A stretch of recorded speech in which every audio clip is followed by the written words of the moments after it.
¿Quién se anima? Allí. Por ahí. Hola, hola. Pregunta. Oiga. ¿Se oye? Sí. A ver, lo primero agradeceros la charla, ha molado. Creo que habéis olvidado un par de cosillas. Y es una, por ejemplo, relacionada con los recursos hardware. ¿Vale? Quería preguntaros a los de Java qué requerimientos mínimos tienes que tener en un ordenador para que chute un Java, porque yo no me lo imagino corriendo en un Arduino. Mientras que con JavaScript sí que puedes llegar a muy bajo nivel, necesitas pocos recursos, ¿vale? Es un caso de uso, no digo que vaya para todo, pero eso es una de las cosas que creo. Y la otra que se ha tocado de refilón es ubicuidad.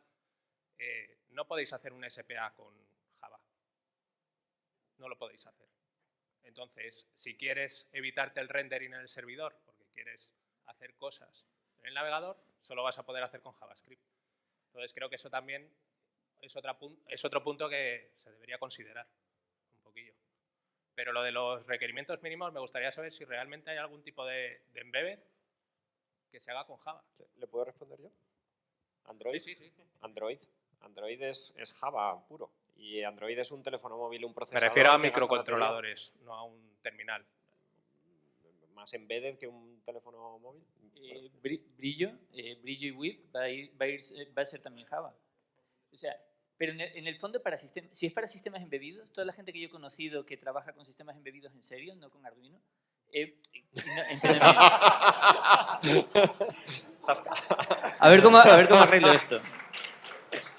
Me refiero con esto a no un sistema reutilizable, sino un sistema no reutilizable, ¿vale? Es decir, coger un Arduino es coger una plataforma que te vale como un Lego y lo puedes después desmontar y hacer otra cosa. Te vale para prototipado, pero cuando vas a hacer la producción en serie no te vale, me refiero a eso. Cuando vas a hacer un sistema con producción en serie, la gente que yo conozco que trabaja con eso, trabaja con C. No trabaja con Java, no trabaja con Node, no trabaja con nada, trabaja con C. Y trabaja en sistemas en donde te dicen, mira, es que a mí hacer una petición HTTP a lo mejor no es un problema, a lo mejor no hago una petición HTTP porque no puedo. Y ya si le hablas de HTTPS, se echa las manos a la cabeza y ¿de qué hablas? ¿Vale? Entonces ya cuando hablas de sistemas embebidos, hablamos de otra historia. Java es lado servidor, es distinto. Pero tienes razón que Arduino es una obra de ingeniería espectacular. La idea de que hayan conseguido meter ahí Node y funcionar con eso es increíble. Pero eso,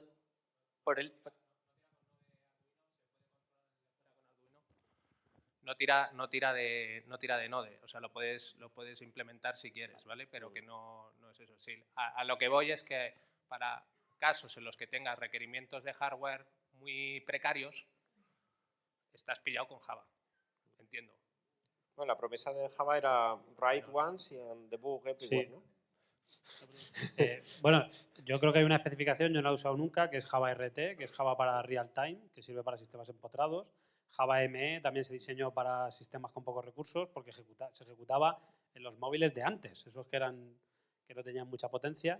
Y hay una versión de Java ARM que corre en la Raspberry Pi, creo. Yo no lo he utilizado nunca, pues no me ha hecho falta. Java originalmente era para lavadoras. Sí, por eso. OAK era para lavadoras. Y lo que pasa es que luego... Pero yo creo que da igual. Ahí lo dejo. Ahí lo dejo. Y luego, perdón, lo que has dicho de ¿qué SPA, sería? sí, yo estoy de acuerdo contigo y por eso estoy aprendiendo Angular y, bueno, o Ember o React o lo que se lleve ahora de moda con JavaScript.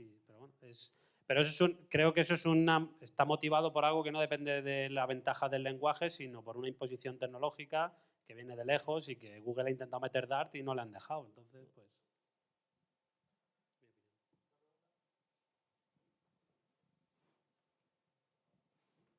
Ahí abajo.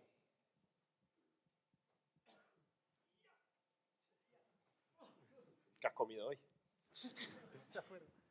A ver, antes hablando un poco de las máquinas virtuales, se ha comentado, pues bueno, la máquina de Java pues es mucho más rápida, pero también es verdad que han tenido mucho más tiempo para desarrollarla. Pero la de JavaScript tiene algunos problemas, como que la primera vez que ejecuta, pues tiene que ejecutar todos los inlinings y demás. ¿Creéis que en segunda ejecución de JavaScript algún día llegará a ser tan rápida como la de Java?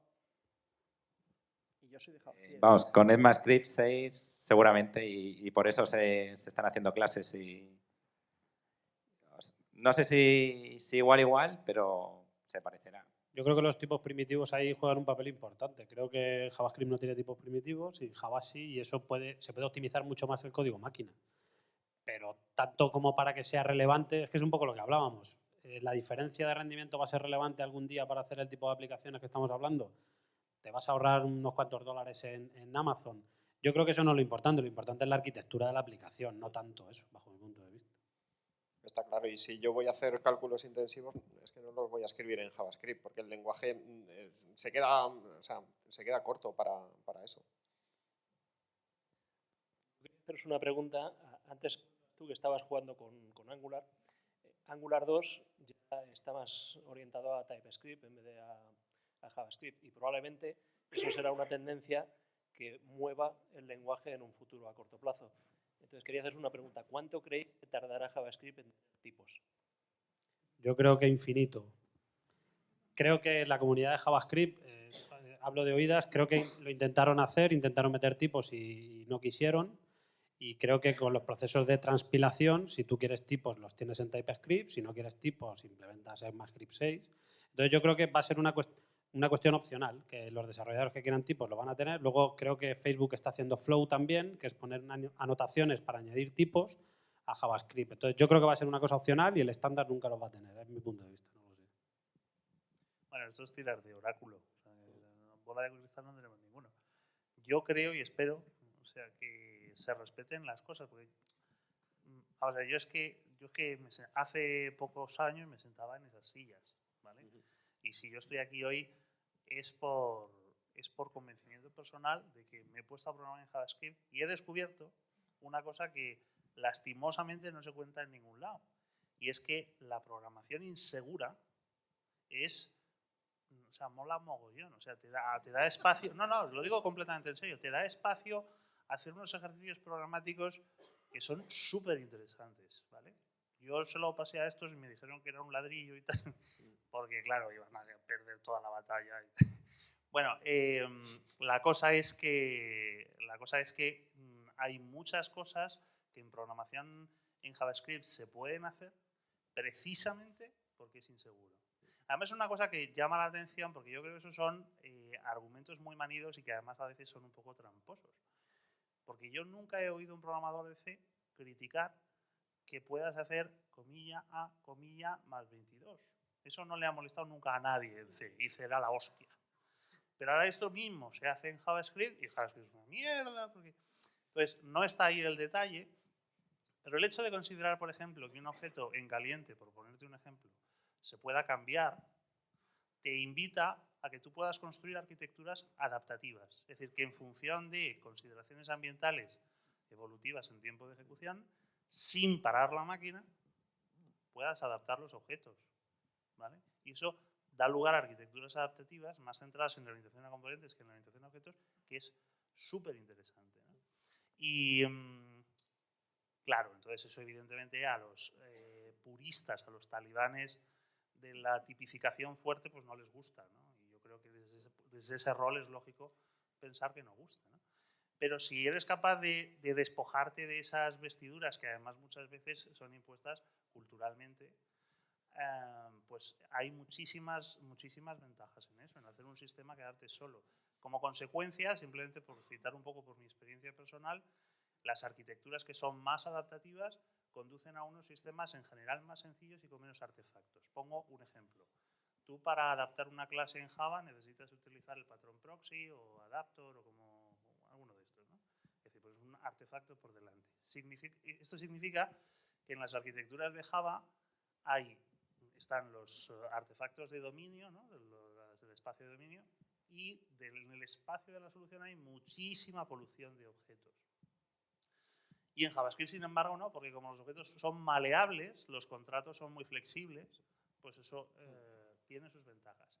Supone naturalmente un giro, o sea, un cambio de pensamiento y una aceptación de que las cosas se hacen distinto, ¿vale? Más allá de estilos personales. Como esto se está grabando, no voy a hacer el comentario que se me ha ocurrido cuando has dicho que hacerlo inseguro es más divertido.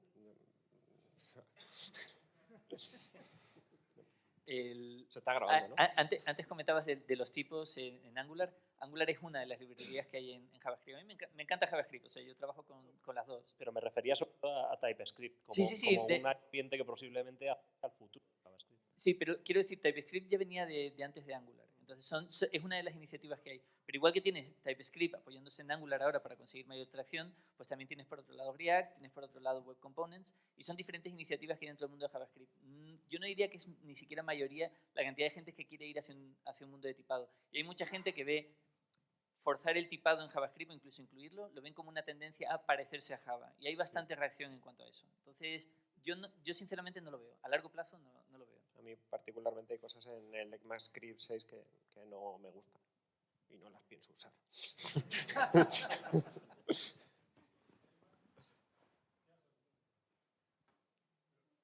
Ahí va.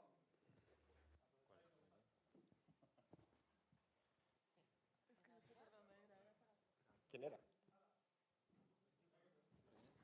Ahí.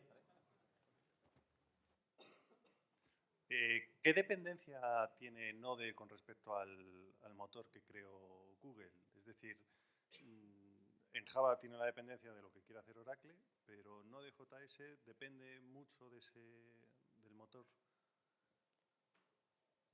Uf.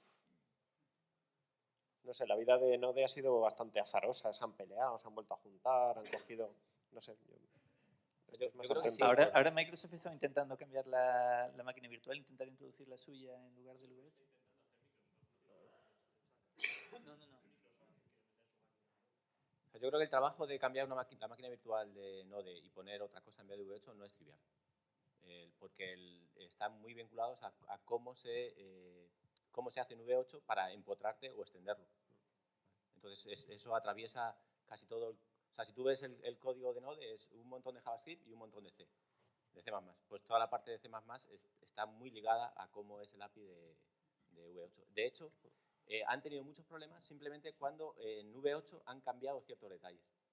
Y eso ha hecho bueno, yo empecé con la 0.10 y la 0.10 fue un clásico porque no pasaban de versión de V8 porque V8 justo en ese momento había metido muchos cambios y era difícil seguirlos.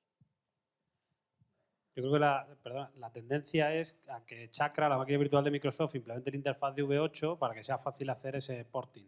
O sea, quieren ser como V8 para integrarse bien con Node. Claro, a Microsoft le interesa. A lo mejor a la gente de Node le da exactamente igual.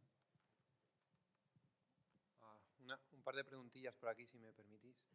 Una es para el caballero de la camisa de rojo. Perdona que no me queda con el nombre al principio. Me parecía bastante interesante tu ejemplo en el que tienes tu empresa y tienes las dos implementaciones, y en el momento en el que has hecho esa intervención yo lo que echaba de menos era que explicaras por qué una tienes en Java y por qué otra tienes en JavaScript. O sea, era el ejemplo que antes mencionábamos de una misma persona que sepa Java y que sepa JavaScript. O creo que es la personalización, ¿no? Tienes tus sistemas y has hecho una elección de dónde tirar con Java y dónde tirar con JavaScript. Y era si podías desarrollar un poco más el porqué de en cada caso una tecnología. Sí. A ver, ¿por qué toda la parte que está hecha en Java, por lo menos la parte de análisis de datos está hecha en Java? Es porque es crítica en rendimiento. Y ahí nosotros teníamos mucha experiencia con Java y sabíamos que iba a salir bien. Entonces, además es una parte muy crítica en la empresa, porque es algo que los clientes ven continuamente y no podíamos jugar y arriesgárnosla con nada en ese punto. ¿Y por qué la otra parte que está hecha la otra parte que está hecha en Node no tiene tal requisito? La gente no lo ve tan directamente, ¿vale? Porque la parte que está hecha en Java son las consultas. Tú haces una consulta y el usuario ve cuánto tiempo tarda. Y si cambiamos un Java por un Node y eso significa multiplicar el tiempo por 5, lo van a ver, ¿vale? Pero la parte de Node es la parte de digestión de datos, ¿vale? Y esa no es tan crítica en el sentido de que tenemos más margen, ¿vale? Nosotros no tenemos las máquinas al 100% cuando están recibiendo datos. Pero por otra parte esperábamos que Node se comportara muy bien en el tipo de problema que queríamos resolver, porque nuestro problema en nuestra arquitectura era un balanceo tradicional, o sea, una máquina que está recibiendo todo lo balancea con una serie de recolectores que están por debajo y que reparten los datos entre ellos. Entonces, ese balanceador nos parecía muy natural escribirlo en Node por el mecanismo de stream que hay en Node, ¿vale? Nos parecía que si teníamos un problema en cuanto al rendimiento del puro JavaScript en V8, no lo íbamos a ver porque la mayor parte del tiempo se iba a gastar en lo que termina siendo la parte de C++. ¿Vale? O sea, que la parte de JavaScript iba a enganchar las cosas y iban a ser puentes para cosas que realmente son código en C++. Y luego más abajo, el otro recolector, o sea, lo que ya es el puro recolector que tiene que decidir qué hace con los datos, dónde los guarda, etc., está hecho en JavaScript porque queríamos poder configurarlo con un DSL y que el DSL participara en el procesamiento de cada evento. Entonces, necesitamos un DSL que tuviera un rendimiento muy bueno. ¿Vale? Y nuestra experiencia anterior con Python como DSL, cuando lo metes en Java o con Groovy, es que el rendimiento se ve muy afectado. O sea, tú no puedes darle un DSL al usuario donde, no lo obligas donde le dejas que juegue, que no ponga tipos, etcétera, y que esperes que el rendimiento sea muy bueno. No iba a ocurrir. Y sin embargo, nuestra experiencia con V8, que ya lo conocíamos de los navegadores, es que ahí iba a ser muy bueno. Entonces, por eso estamos por escribir eso ahí como un experimento. ¿Vale? Gracias. Y la segunda, perdona, ya esta es más general, es un tema sobre una cosa que habéis mencionado varias veces, ¿no? Que es lo de que parpadeas y tienes 5 frameworks de JavaScript ahí. Y, a ver, yo estoy ligado más con empresas de cierto tamaño, entonces a mí eso es lo que me llama la atención de que a lo mejor echa para atrás, ¿no? Cuando tú dices voy a enfrentarme a un desarrollo y lo voy a hacer en Node JavaScript, dices, ¿qué soporte voy a tener a esto, ¿no?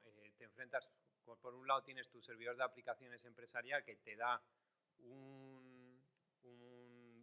una pila de librerías soportadas de saque con ese servidor, que no es que cojo una de aquí, cojo otra de allí, y eso la empresa le aporta la seguridad de decir, yo esto lo tengo de saque y esto lo tengo soportado, frente a me quiero hacer esto en Node, para lo cual necesito estas librerías y joder, lo cierto es que no sé quién ha desarrollado esa librería o tengo que coger 5 cada una de un sitio, quién me la soporta, quién me da seguridad de que esto vaya a durar. Y yo cuando empecé con esto con Node, la verdad es que la sensación que me daba es que estaba empezando, pero que la sensación es que Node.js iba a ir por ahí. O sea, de hecho ya Node.js tú tienes tu pila de código ahí que dices, vale, esto me lo da Node.js, esto sé que va a estar aquí.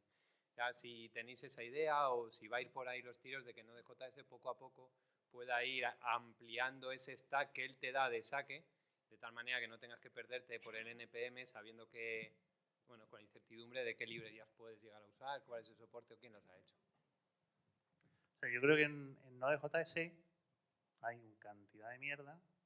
Hay quien dice que ese va a ser el punto por donde va a morir, el anzuelo por donde va a morir Node.js y todas estas cosas. Pero luego, en realidad, el ecosistema de paquetería que tú utilizas en los aplicativos es relativamente reducido y conocido. ¿A qué llama soporte? Esa es un poco la pregunta. Si tú eres un desarrollador y buscas soporte de desarrollador, pues tienes una ingente cantidad una comunidad ingente de desarrolladores que comparten tus aficiones y tus inquietudes y que te van a ayudar muchísimo. Yo en ese sentido he encontrado mucha ayuda, ¿vale?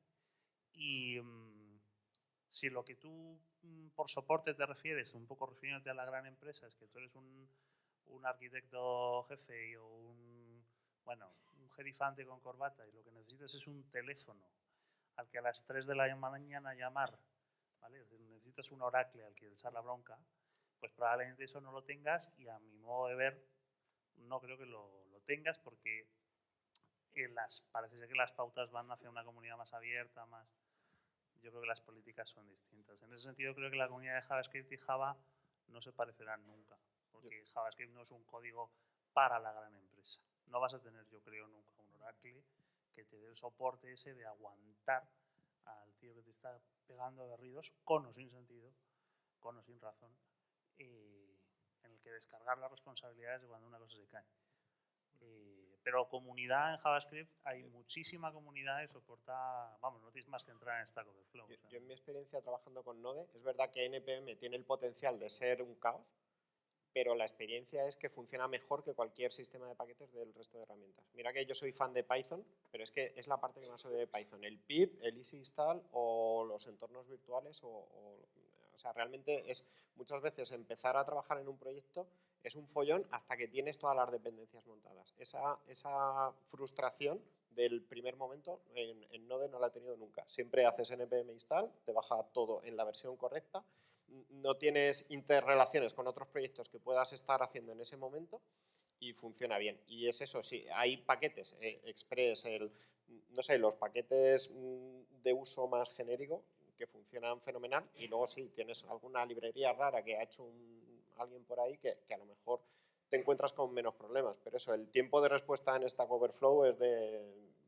se pegan por responderte. Y esto es no generalizable, sino totalmente subjetivo, basado en eso. Y el tiempo de respuesta de la gente Node también es muy corto. Yo he reportado, creo que 3 o 4 errores y generalmente te responde inmediatamente y los corrigen. De los que yo he reportado, creo que solamente hay uno que no han corregido y que está ahí. O sea que es bastante fácil comunicarse con ellos. Me refiero a quien quiera que esté detrás de su repositorio en GitHub.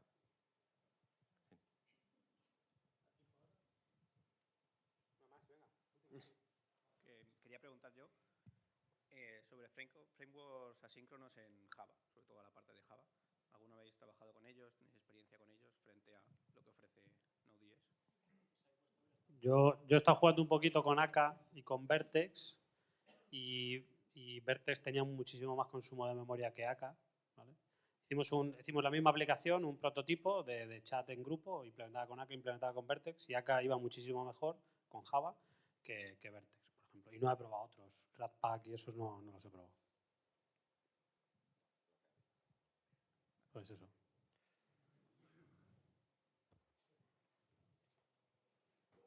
Oiga.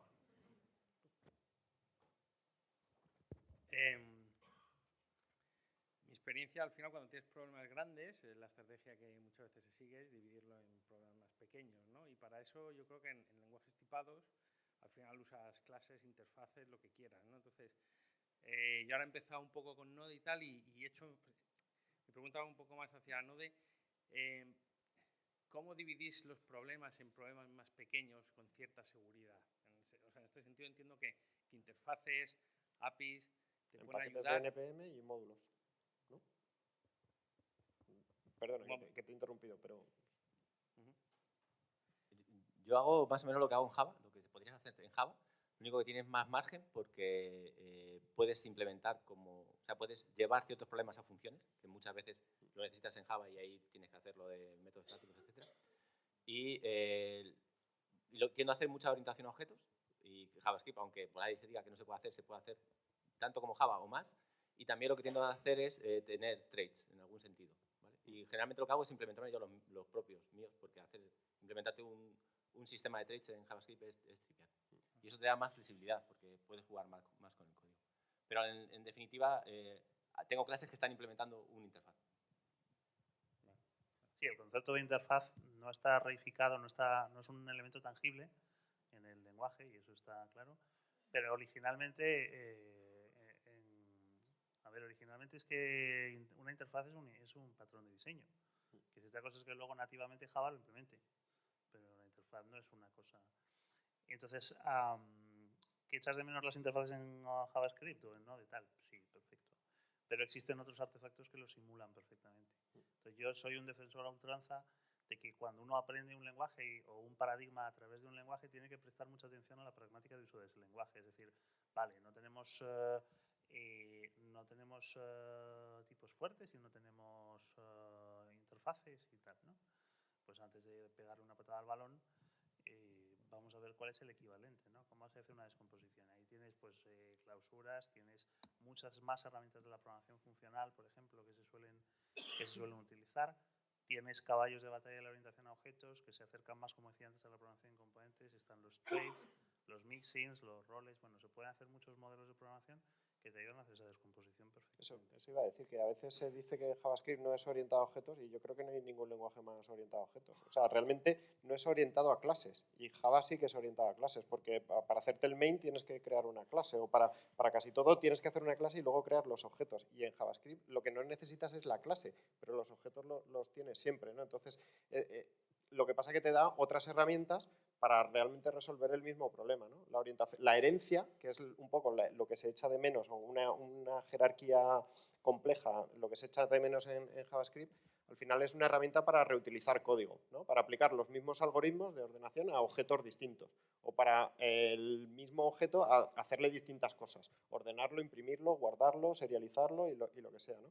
Entonces, esos mismos problemas en JavaScript tienes otras herramientas, que es eso, los mixins, utilizar programación funcional de otra manera. O sea, realmente no he llegado a echar de menos, y yo era un aficionado, o me gustaba mucho montar bien la estructura de clases para luego tirar código más rápido, pero no he echado de menos esa necesidad de crear una jerarquía de clases que luego me permita correr, sino que puedo echarla a correr directamente. Pero la puedes hacer, ¿eh? Puedes hacer la jerarquía, Sí. porque tienes una cadena de protos que te, Sí, bueno, tienes los te prototipos. permiten subir De todas la formas, o sea, a mí en Java, o sea, la herencia yo creo Nos que... enganchamos aquí, ¿eh? Sí, no digo, Si os queréis que, o sea, que a mí lo de las clases no es tanto por la herencia, sino el poder tener más tipificado, digamos, lo que esperas.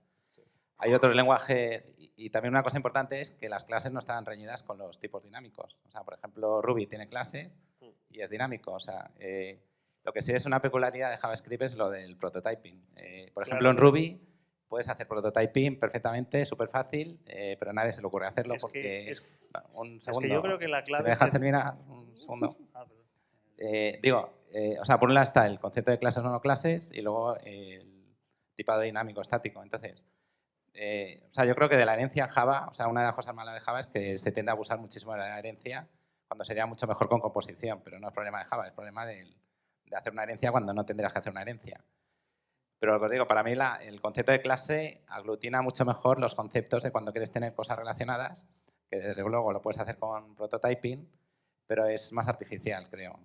Pero yo no lo veo tanto como ventaja para la herencia. A ver, yo creo que hay una cosa importante que es ponernos de acuerdo en qué es la orientación a objetos. Yo soy el que he dicho, y además lo mantengo y lo he dicho hasta la náusea, que JavaScript no es un lenguaje orientado a objetos. Bien es verdad que lo digo para provocar, pero no es un lenguaje orientado a objetos.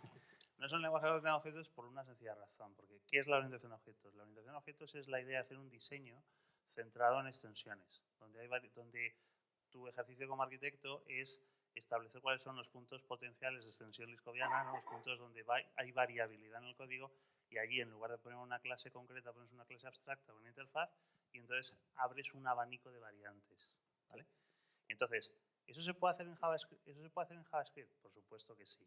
El sistema, el debate sobre si prototipado o clases, eso no va a ningún lado porque son mecanismos de lookup. O sea, al final la herencia consiste en buscar en el padre. Y los dos funcionan, bueno, con sus matizaciones, y podemos debatir lo que queráis, pero funcionan más o menos igual al respecto de la herencia. La cosa no está ahí, sino en la repercusión pragmática de cómo se usa eso en una arquitectura. Entonces, yo lo que digo no es que JavaScript no sea un lenguaje de objetos porque no tenga objetos. Lo digo porque su forma de usar los objetos no es la que está prevista. Las arquitecturas JavaScript salen distintas, lo que decía antes él, ¿no? Es decir, salen distintas. El cuerpo te pide una cosa distinta, ¿vale? ¿Por qué? Porque lo que no te va a pedir el cuerpo es hacer una variabilidad polimórfica en determinado sitio, ¿vale? ¿Por qué? Habría que verlo en muchos escenarios. Enseguida acabo, Alex. ¿Por qué? Habría que verlo en muchos escenarios. Pero un ejemplo de eso, por ejemplo, es el hecho de que muchas veces el hecho de poder inyectar como parámetro a una función otra función, o sea, lo que es el orden superior, que nosotros en JavaScript lo hemos tenido siempre, te invalida tener eso, porque eso ya te da la flexibilidad que necesitas, ¿vale? En ese sentido, desde un punto de vista pragmático, JavaScript no es un lenguaje que invite a la orientación a objetos, en el sentido académico de Liskov. No invita a la herencia, pero los objetos están ahí. Bueno, sí, claro, pero igual que en C, por ejemplo, están las estructuras de datos. Los objetos son casi más parecidos a un std de C.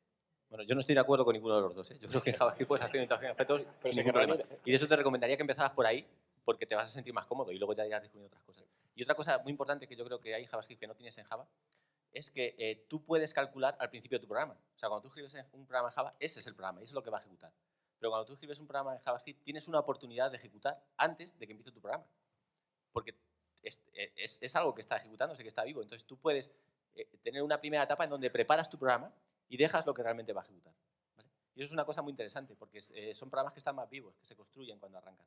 Y te da oportunidades para expresar de forma más breve ciertas cosas que son patrones repetitivos en tu programa. Se querrán ir, digo yo. Gracias.